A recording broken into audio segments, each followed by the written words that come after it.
For decades, the United States Navy has spent billions of dollars patrolling the high seas to ensure global trade moves without interruption. But right now, the fleet is being prepared to do the exact opposite.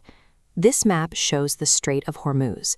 It is the world's most significant economic choke point, a narrow gateway where a massive percentage of the planet's oil and liquid natural gas funnels through a single, vulnerable passage. The shift began in Islamabad, Pakistan, during a high-stakes diplomatic summit between U.S. and Iranian delegations. The meeting was intended to address nuclear enrichment and regional peace, but it ended in a total deadlock. Following that failure, Donald Trump issued a sudden retaliatory announcement. He ordered the U.S. Navy to initiate an immediate blockade of the entire strait. The order contains no exceptions. Trump's position is that if the U.S. cannot have safe passage, neither will major powers like China or Russia, or even neutral regional allies. By intentionally choking off this corridor, the primary guarantor of global maritime security has positioned itself as the one actively obstructing it. The administration's logic relies on maximizing the economic fallout. By forcing neutral countries to suffer the consequences of a closed strait, the U.S. aims to pressure those nations into forcing Iran back to the negotiating table. To sharpen the pressure, Trump warned that any nation, specifically China or Russia, caught supplying military hardware or mines to Iran would face an immediate 50% tariff on all exports to the U.S. Executing this regional squeeze required an abrupt and contradictory shift in how the U.S. treats its local partners.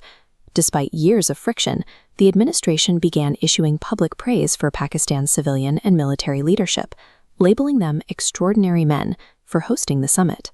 This flattery targets a defense establishment that has historically been one of the most vocal critics of American policy and a well-known harbor for U.S. adversaries.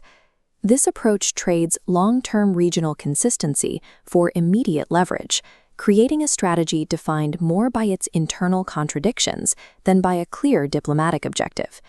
The immediate victims of this leverage are countries like India, which relies on the strait for the vast majority of its imported energy and liquid petroleum gas. While high-level military cooperation agreements between the U.S. and India remain on the books, the foundational trust required to maintain them is beginning to fracture. Indian leadership is watching the U.S. arbitrarily threaten their energy security, while simultaneously heaping praise on their primary regional rival, Pakistan.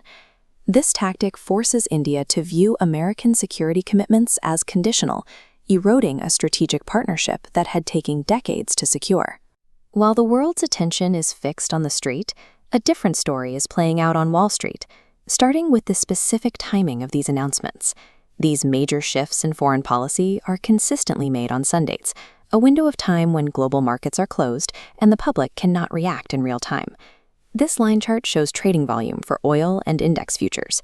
The baseline remains flat until a massive spike occurs, anonymous bets placed hours before the Sunday news breaks. With exact foreknowledge, these traders are already locked into massive profits by Monday's market open. The source of the leak has become a point of internal concern. The administration has already issued warnings to White House staff about feeding information to prediction markets. The pattern suggests that this global crisis isn't just a breakdown in diplomacy, but a tool being used to facilitate orchestrated financial gains.